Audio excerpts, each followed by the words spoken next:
ɓiɓɓe fulɓe wiyoɓe mbimi e wimami kala to mbawɗon tawede e nder joglina windere nde mi salmini on. Yo jam e kisal duumo e windere nde kala. Hono no kewɗen wadde kala saha addande on ko jortiɗen ma naftu on, tugnade e ko gando o wino ko andude kala hunde ɓuri majjude ɗum. Hande kalaten ko wotere e donɗe kono kadi ko gotiri e leyɗe Afrique jogindi fina tawa mum inna wiya leydi Sénégal. Nde tawno Tidiani an yo welede Allah woni makko no wiyatno aduna o ko mbuɗu gotu kono hande mbuɗu waɗi lowe. E nder ɗen lowe lowre kala ene jogii ko farnorto ene jogii ko bakkorto.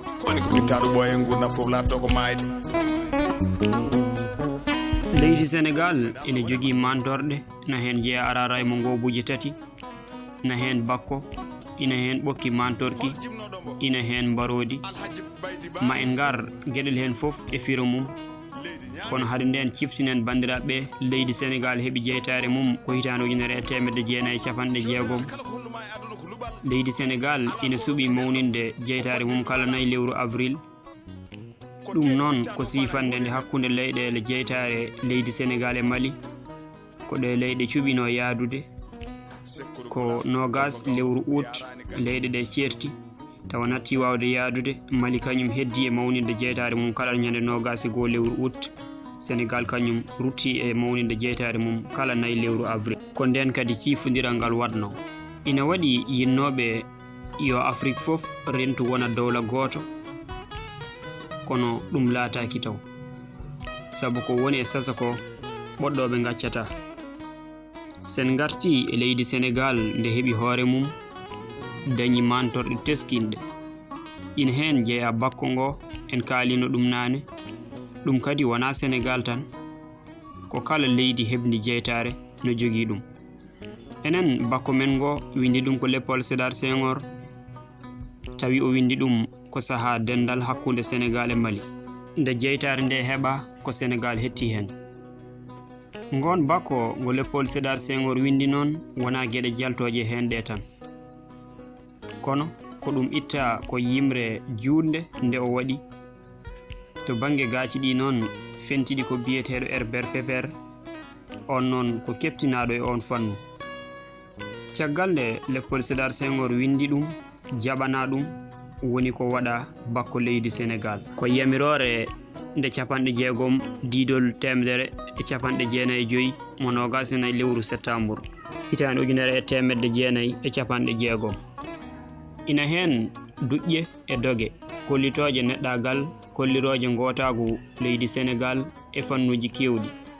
Ina hollira jam gonɗo e leydi Sénégal e gotagu Afrique e gotagu ɓiɓɓe leydi ndi e belamma. Bakko leydi Sénégal ko niwi ote ɓogi koraji mon piye balafoje mon mbarodi mboɗeri ungima lamɗo ladde ungim beddal luncama ni ɓere sarima nange e kulhuli men nange e fandare men ɓiɓɓe yuma umme ndare Afrique dentuɗo ɗiɓe ɓogi ɓerdam wala bo e walam ɓurɓe ɓiɓɓe yummaɗo am Sénégal naɓe umme ndentinen mayo hango e cewle ndentinen coɓuƴƴi e dunɗi kisal Afrique men.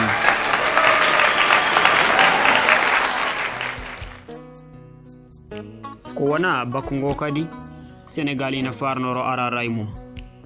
Araray leydi Sénégal waɗi ko ngobuji tati. Sen teskima araray Sénégal o ina nandi e mo Mali o, saabi ɗum ko kamɓe kebduno jeytare. Serniɗi tan ko araray mo leydi Sénégal o ina waɗi hoɗere hakkunde ɗo. Araray o waɗi ko leppi tati: lefol haakowol, lefol olol, lefol boɗowol, hoodere nde cati joyi lombiɗo hakkunde ɗo. Ngoobu fof wonko firti. Ngoobu haakojo o firti ko fandare nde leydi Sénégal jogi e ɗamaw mo ɓesngu leydi Sénégal jogi, ko nonne kadi cukagu. Ngoobu olo o firtata ko ngalu comingo e leppi leydi ndi kam e cagatagu ɓesgu leydi ndi. Ngoobu boɗejo o firtata ko darde nde mamiraɓe men darinoɓe rufde ƴiƴam mumen ha mbawɗen dañde gendi walla mbawɗen dañde jeytare. Hoodere nde lombi nde waɗi ko cati joyi. ɗum hollirta ko leydi ndi dari ko e cati joyi. ko ɗum firtata Araray leydi Sénégal o. o wiyete ko Abdoul Ata walla mbiyamo Mamadou Mayram, ko gorko gawlo wiyete noon leydi ñaami golle makko keddimo ga min kuli nafsi zaikatul mawt koni ko fittaɗo ɓooye gurdam fof latto ko mayde. ina waɗi kadi ko wiyete jarfo woni jarale. Jarale leydi Sénégal ko un peuple, un but, une foi. Un peuple ɓesngu gotu, un but fandare wotere, une foi fiɓde wotere. sen pacciri ɗum ɓesngu gotu ina holla wonde gotagu leydi Sénégal e piɓodiral e wawde yaddu e jokkere en ɗam. Fandare nde ina holla darde nde goto fof foti darade to banggue mahgol leydi Sénégal. Fiɓde wotere nde woni ko so ɓiɓɓe leydi ndi darima ina wawi yettinde fandare mumen. Gula gorko gawlo yarani gacci.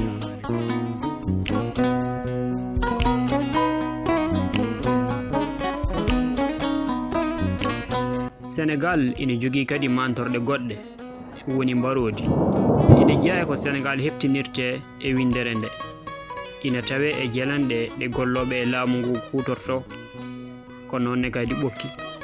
kono ganden leydi fof ina jogui kullel ngel farnorto ha jomumen guinnira ɗum soldateɓe mumen walla kippu yeru leydi Côte d'Ivoire ina farnoro ñiiwa.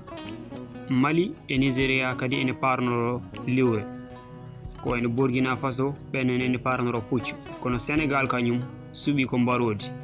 ina holla sembe mo hoorejo leydi Sénégal jogui, ko ɗum kadi woni maale ɗe ina kolla ko gueɗe gummiɗe e halifaɓe laamu leydi ndi to banggue ciifanɗe.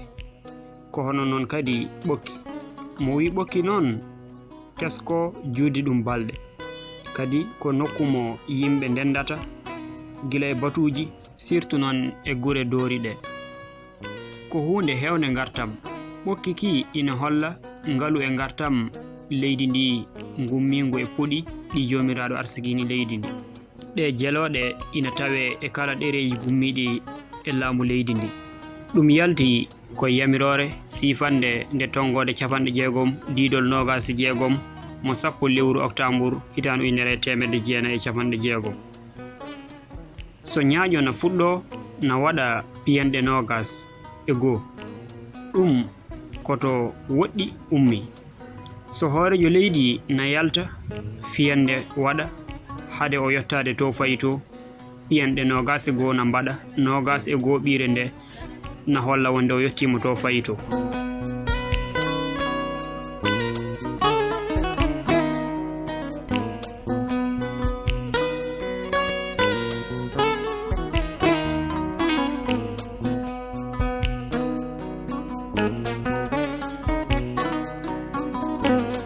bandiraɓe musidɓe tedduɓe, Sénégal laatima wonde leydi keɓdi hoore mum, kono ganden yeru leydi ko hono neɗɗo ni, beele heɓde hoore tan heɓani ko woni e hoore ko ina nafa.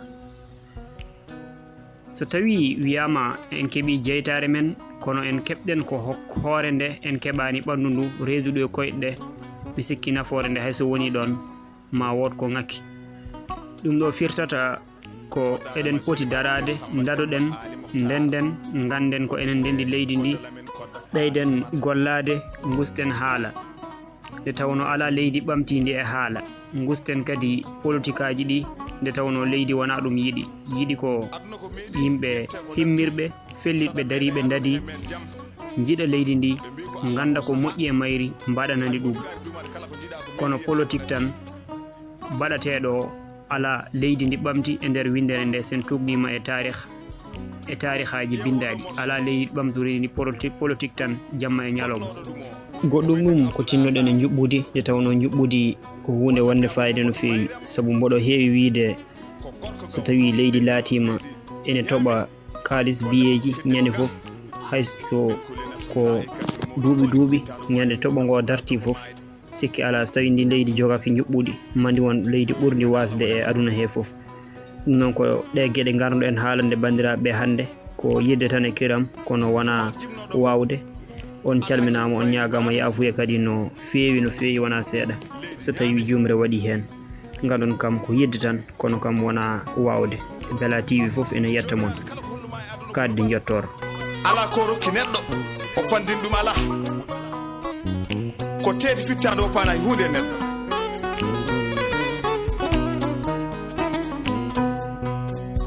Sekkuru Gula Gorko Gawlo yarani gacci.